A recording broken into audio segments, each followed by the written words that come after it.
Hi, just a brief demonstration showing that the Kodak projector does work.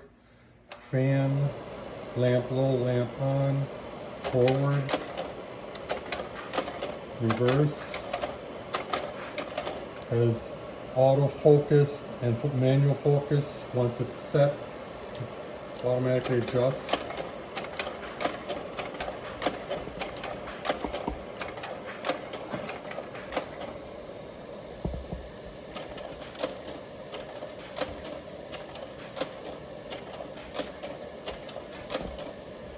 The only thing we haven't been able to figure out if it works or not is the timer.